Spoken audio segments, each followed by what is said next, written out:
I need to tell someone what I did, and you're going to think I'm the worst kind of person, but there's something about wanting your own life that nobody understands when you've spent 10 years being someone's everything. Everyone thinks Mark is heartless for throwing divorce papers at me when all I asked for was a little breathing room. But the truth is, I'm the one who destroyed us, and the real reason I asked for space. It wasn't what I told him. It wasn't even what I told myself at first. If I don't tell this story, you'll never understand why I'm now living in a studio apartment that smells like someone else's cooking, scrolling through photos of my ex-husband's new girlfriend at 2 in the morning, crying into cheap wine. But once you know what I know, you'll see why Mark's reaction wasn't cruel. It was self-preservation. I'm going to tell you everything, including what I was really doing during those pottery classes I insisted I needed to take. And the part that makes me look worst. I'm saving that for later because you need to understand how I got there first. You need to see how a perfectly reasonable desire for personal growth can twist into something ugly when you're not honest about what you're actually running from. It started innocently enough. We'd been married for 10 years, together for 13.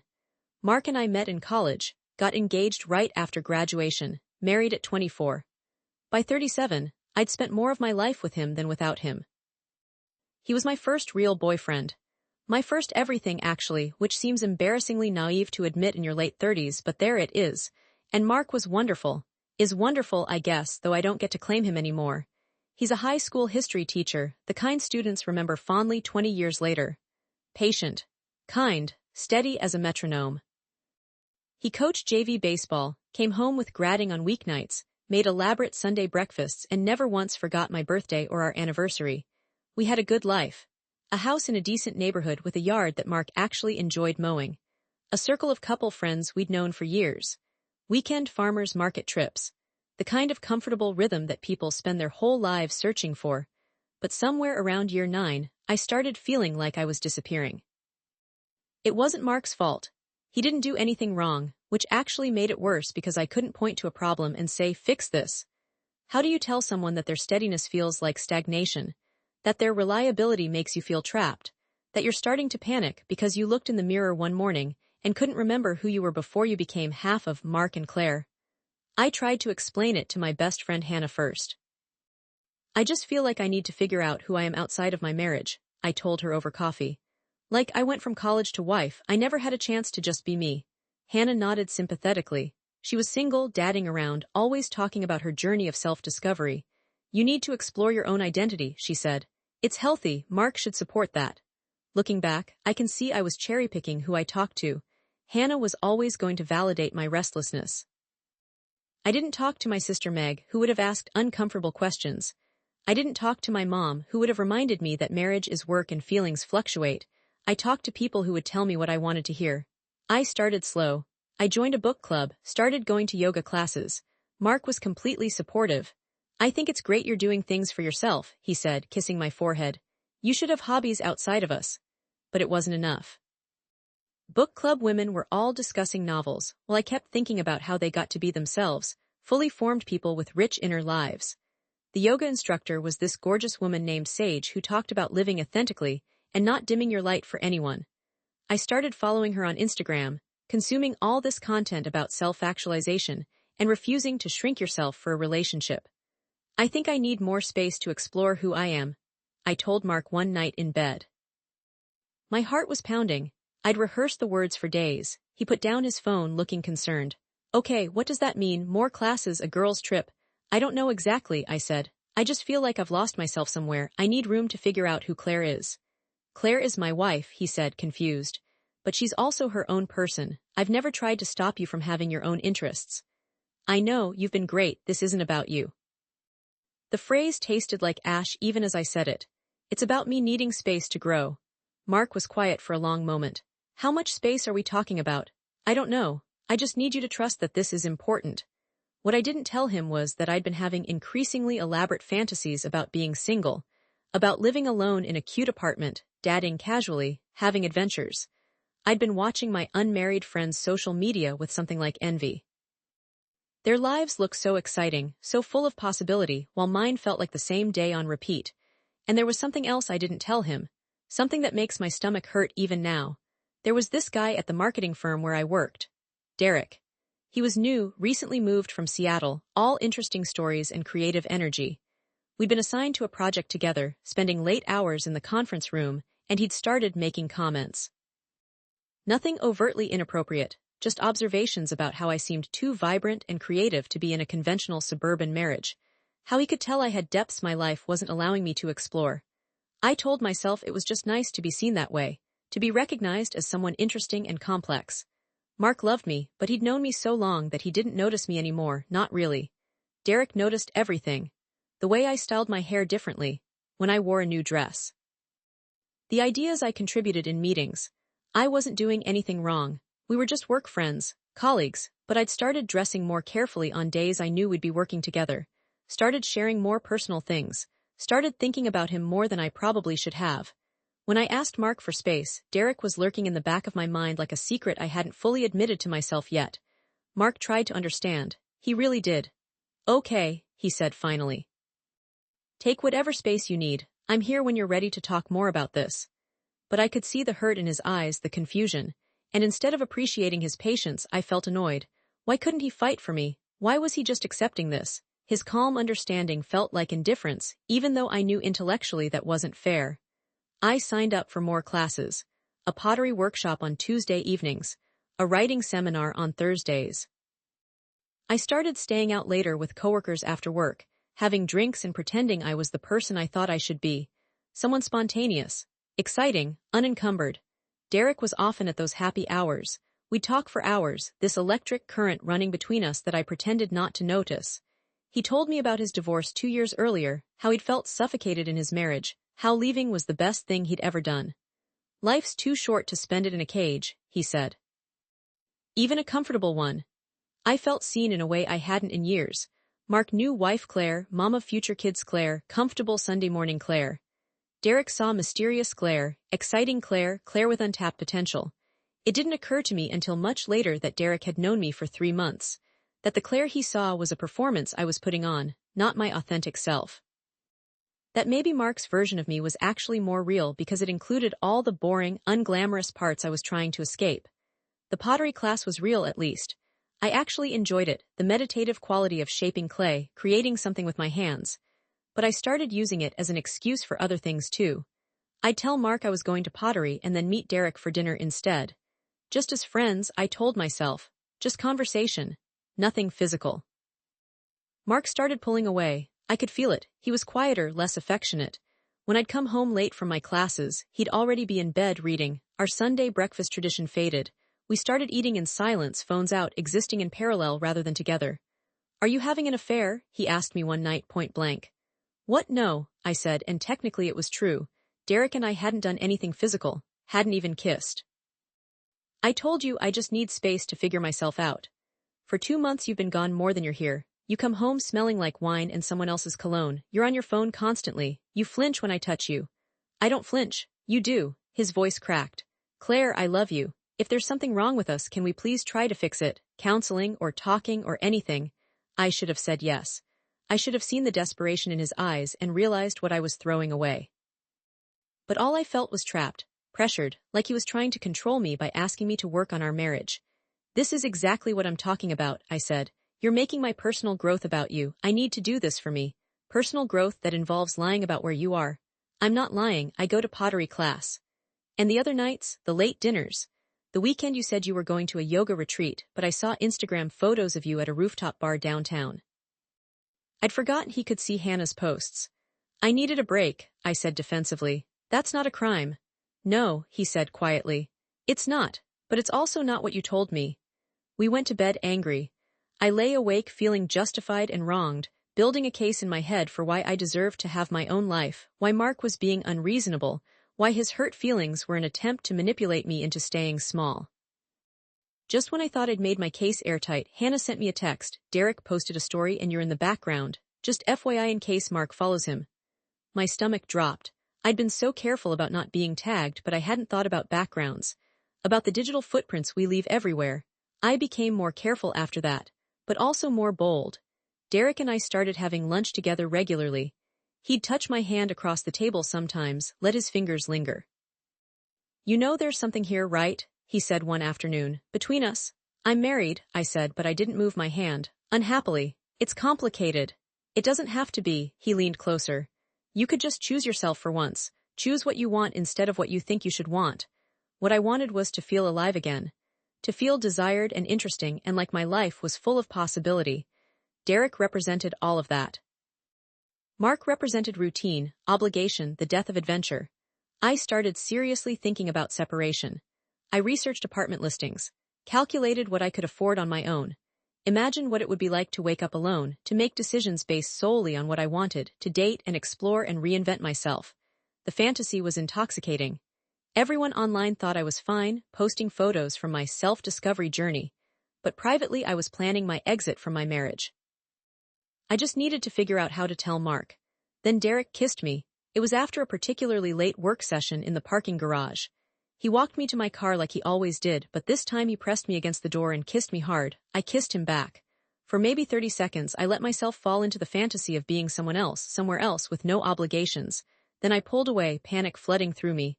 I can't, I'm married. You're barely married, he said. You told me yourself you're just roommates at this point. Had I said that? I thought back through our conversations, the way I'd painted Mark as boring, stifling, and anchored dragging me down. I'd rewritten our entire relationship to justify what I was doing. I need to go, I said, getting in my car with shaking hands. I drove around for an hour before going home, trying to process what I'd done.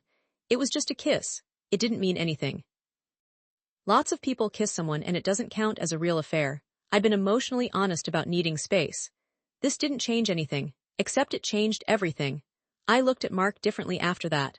Every kind thing he did felt like a rebuke. Every patient response to my distance felt like he was taking the moral high ground. I started picking fights, criticizing things that had never bothered me before. The way he chewed. His boring work stories. His predictable weekend routines. I thought I was pushing him away. What I was really doing was trying to make him into the villain so I wouldn't have to be. I need more space, I told him after a particularly vicious fight about nothing. I think maybe we should try a trial separation. Mark stared at me like I'd slapped him. A separation. Just to give me room to figure things out. We could still see each other, but I'd get my own place, have some independence. You want to date other people. It wasn't a question. No, maybe, I don't know, I just know I can't breathe in this marriage anymore. In this marriage that I thought was happy until 3 months ago. In this marriage where I've supported every single thing you wanted to do. In this marriage where I've loved you unconditionally for 13 years. His voice was rising, something that almost never happened. What exactly am I doing that's suffocating you, Claire? Please tell me. Because I've been trying to figure it out and all I can see is that you want to be single without actually leaving me. That's not fair. You're right. What's not fair is asking me to sit at home while you explore your options. What's not fair is making me the bad guy for wanting to work on our marriage. What's not fair is lying to me for months about where you are and who you're with. I told you, I'm not having an affair. Then what do you call whatever you're doing with that guy from work, Derek? My blood went cold. How do you? Because I'm not stupid, Claire. You talk about him constantly. You light up when you mention him. You dress up on days you work with him, and I've seen the way you smile at your phone. He laughed bitterly. I know my own wife, or I thought I did. I wanted to deny it. But standing there, seeing the pain I'd caused written all over his face, I couldn't muster the energy to lie anymore. Nothing's happened, I said weakly. Yet, nothing's happened yet. You want space so something can happen. You want me to give you permission to cheat while keeping me as a safety net. He shook his head. I deserve better than that. You're twisting this. I need you to leave, he said quietly. Not for a separation, just for tonight. I can't look at you right now. I went to Hannah's place, crying the whole way, feeling sorry for myself. She held me while I sobbed about how unfair Mark was being, how he didn't understand my need for personal growth, how trapped I felt. Maybe you should just rip the Band-Aid off, she said. If you're this unhappy, leave. You can't force yourself to want something just because you're supposed to. But I didn't want to leave. Not really. I wanted to have everything. The security of Mark and the excitement of Derek. The comfort of my marriage and the thrill of possibility. I wanted Mark to fight for me while also giving me complete freedom. I wanted him to be devastated but understanding. I wanted to be the victim of my own choices. I went home the next morning ready to apologize, to promise we could work through this. The house was quiet. Mark's car was in the driveway, so I thought maybe he'd slept in, was willing to talk. Instead, I found him at the kitchen table with a folder in front of him. I've been up all night thinking, he said. His eyes were red, but his voice was steady. You said you needed space to explore, to figure out who you are. I'm going to give you that. Relief flooded through me. Thank you, I know this is hard, but he slid the folder across the table. Divorce papers, I'm giving you all the space in the world. I stared at the folder like it might bite me. What? You don't want to be married to me. You've made that clear, so I'm setting you free. I never said I wanted a divorce. I said I needed space. To explore, I know, and I thought about what that means. You want to date Derek or maybe someone else while keeping me waiting at home in case it doesn't work out. You want the safety net of our marriage while having the freedom of being single. And I spent all night asking myself why I would agree to that arrangement, why I would disrespect myself that way. You're being dramatic. Am I? Because I talked to my brother last night. He reminded me of something I'd forgot. When Jessica did this to him, asked for a separation to find herself, she moved in with her affair partner 2 weeks later, strung him along for 6 months while she test drove her new relationship. He spent those 6 months in hell, wondering if she'd come back, making himself smaller and smaller trying to win her back. When she finally filed for divorce, he wished he'd done it himself right away, saved himself the humiliation. I'm not Jessica, this is different. Is it? Mark's eyes met mine. Because from where I'm sitting, it looks identical. You've been pulling away for months, you've been emotionally involved with someone else at minimum. You've lied about where you are, you've criticized everything about me and our life together, and now you want me to agree to a separation while you figure out if you can do better. Well, Claire, I'm worth more than that, and so is our marriage. So either you're all in right now or we're done. My mind raced. This wasn't how this was supposed to go. Mark was supposed to be understanding, patient, willing to wait for me. You can't just give me an ultimatum. Watch me. I'm done being the nice guy who accepts scraps. I'm done competing with some fantasy version of your life where you're single and free and everything is exciting. If that's what you want, go have it. But you don't get to have it while being married to me. You're punishing me for being honest about my feelings. I'm protecting myself from being your backup plan. He stood up. I've already moved my stuff to my brother's place. The house is yours until we figure out the details. My lawyer will be in touch. Your lawyer? You've already talked to a lawyer. I talked to 3 last night, actually. Chose the best one this morning. I'm not messing around here, Claire. You want space, you've got it. All the space you could ever want. He walked toward the door and panic seized me. This wasn't what I wanted. I wanted him to care, to fight, but not to leave. Mark, wait. Can we please just talk about this? He turned back and I saw something in his face I'd never seen before. Not anger, not even hurt, resignation. We've been talking for months. You've been telling me in every possible way that you don't want this marriage. I'm finally listening. The door closed behind him with a soft click that sounded like the end of the world. I called him 17 times that day. He didn't answer. I called his brother, his best friend, even his mom. All of them polite but firm. Mark needed space now. Mark had made his decision. The irony wasn't lost on me. I told myself he'd cool down, that this was a dramatic gesture to get my attention, to make me appreciate him. In a few days he'd reach out and we'd talk this through like adults, but days passed, then a week. His lawyer sent paperwork. Mark had been serious. I threw myself at Derek, partly because I'd already blown up my marriage for him, and partly because I needed to prove this had all been worth it. That I'd made the right choice. That the exciting, authentic life I'd been craving was actually out there. We went on 3 dates. 3 awkward, forced dates where I kept comparing everything to Mark. Derek chewed with his mouth open. He talked over me. He made a racist joke and laughed when I didn't. On the 3rd date he tried to get me to come back to his place and got annoyed when I said I wasn't ready. I thought you were done with your marriage, he said, irritation clear in his voice. What are we doing here if you're still hung up on your ex? I'm not hung up, I just got separated, I need time. You said you were miserable with him, that he stifled you. Derek signaled for the check. Look, I like you, but I'm not interested in being your rebound while you figure out if you made a mistake. Call me if you actually want to move forward. He didn't call me again. I didn't call him either. At work, I started seeing him differently. He flirted with the new intern the same way he'd flirted with me, used the same lines about living authentically. I realized I'd been a clique, the married woman bored with her life, susceptible to attention from a mediocre man who told her what she wanted to hear. I'd thrown away my marriage for a guy who wouldn't even commit to a 4th date. The reality of what I'd done started sinking in. I was alone in the house Mark and I had chosen together, sleeping in a bed that felt too big, eating dinner by myself while scrolling through photos from our life together. I'd wanted space to explore, and it turned out space was just lonely. I tried calling Mark again. Can we please talk? I made a mistake. I was confused and scared and I handled everything wrong. Claire, his voice was tired. I'm not doing this. I'm not going to be the person you come back to because your grass is greener fantasy didn't work out. It's not like that. It's exactly like that. You wanted to see if you could do better than me. You couldn't, and now you want to come back, but I'm not a consolation prize. You're not. I love you. I never stopped loving you. You have a really painful way of showing love. He sighed. I need to go. Please stop calling. Let the lawyers handle this. I thought about fighting it, refusing to sign, making him wait. But his brother's words echoed in my head about dignity, about not stringing someone along. I signed the papers. The divorce was finalized 4 months after Mark slid that folder across the table. Quick and clean the way he wanted it. We split assets fairly, kept it civil. I moved into a studio apartment that smelled like the Indian restaurant downstairs. Started my pottery class again, for real this time, because it turned out I did actually enjoy it. Hannah assured me this was all part of my journey, that I was discovering myself, that I'd find someone even better. But her encouragement felt hollow. I didn't want someone better, I wanted Mark. I started seeing a therapist, finally. Dr. Morrison asked me questions I'd been avoiding. What were you really running from? Because it doesn't sound like it was Mark. I don't know, being boring, being ordinary, getting older without having adventures. And did you think those feelings would go away if you were single? I guess I thought I'd feel more alive, more like myself. And do you? I broke down crying, because the answer was no. I felt more lost than ever. The freedom I'd been craving felt like emptiness. The space I'd demanded felt like isolation. I'd thought the problem was my marriage, but it turned out the problem was me. My inability to sit with discomfort.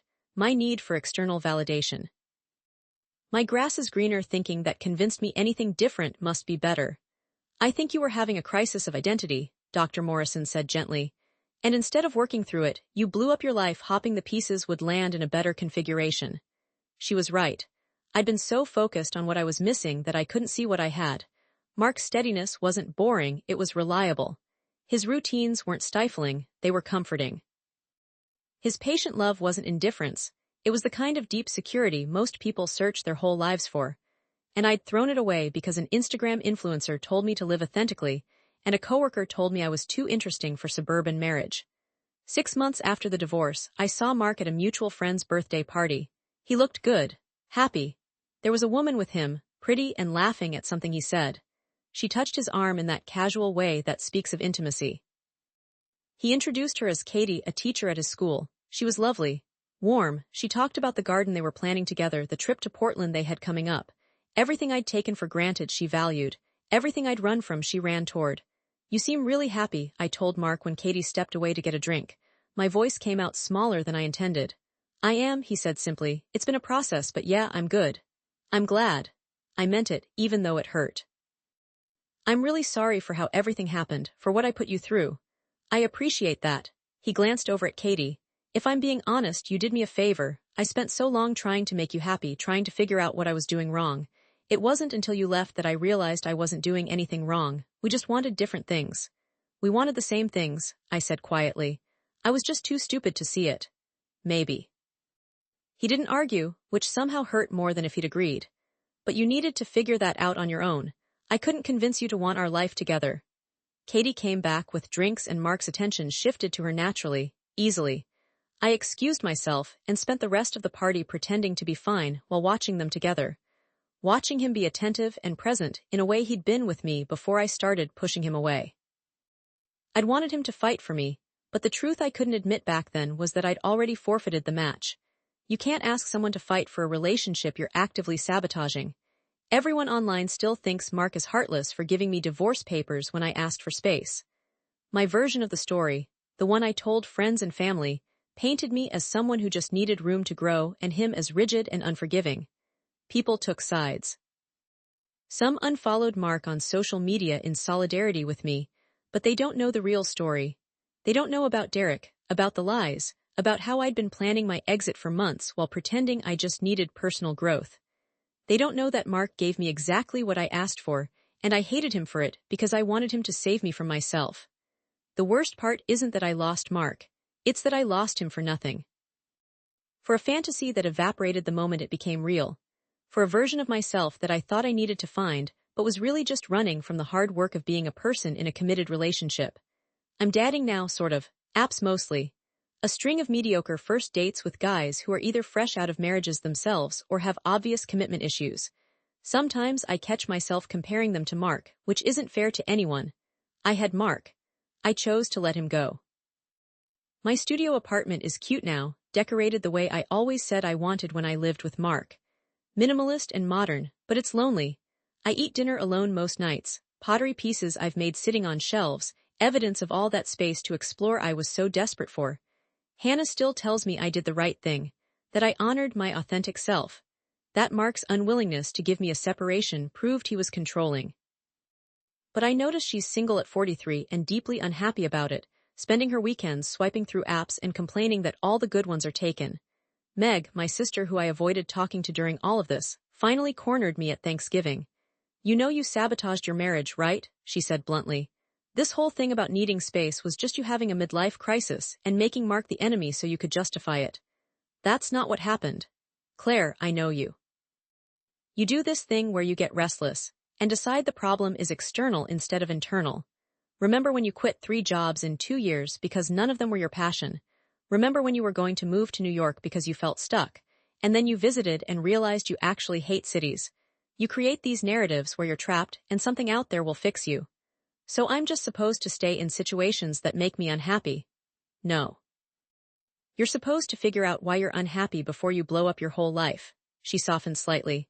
"Mark was a good husband, he loved you, and you convinced yourself he was the problem because that was easier than looking at your own stuff. She was right, but I couldn't admit it then. I'm barely ready to admit it now. The thing nobody tells you about getting what you want is that sometimes you discover you wanted the wrong thing. I have space now, all the space in the world. I can do whatever I want, whenever I want, with whomever I want. I'm exploring myself, discovering my authentic desires, living without compromise, and it turns out what I want is the life I had. But that life doesn't exist anymore. Mark moved on, built something new with someone who appreciates him. The house sold. Our couple friends chose sides or drifted away. The life I took for granted is gone, and no amount of space or self-discovery can bring it back. I'm writing this because I need someone to understand what really happened. Not the sanitized version I told everyone else, but the truth. I asked for space because I was bored and restless, and someone shiny paid attention to me. I asked for space because I thought my life should look like an Instagram feed instead of a real relationship. I asked for space because I was selfish and immature and couldn't see what I had until it was gone. And Mark gave me divorce papers because he had more self-respect than I gave him credit for, because he knew that loving someone doesn't mean letting them treat you like an option, because he understood something I'm only now learning: you can't build a life with someone who has one foot out the door. People ask if I regret it. Of course I do. I regret everything. But regret doesn't change anything. It doesn't bring Mark back or undo the hurt I caused. It just sits with me in my cute studio apartment while I eat takeout alone and scroll through photos of my ex-husband's new life. The real confession, the one that makes me feel the most pathetic, is that I still love him. I see his posts with Katie and I feel genuinely happy for him and also want to throw my phone across the room. I hope they work out and also secretly hope they don't.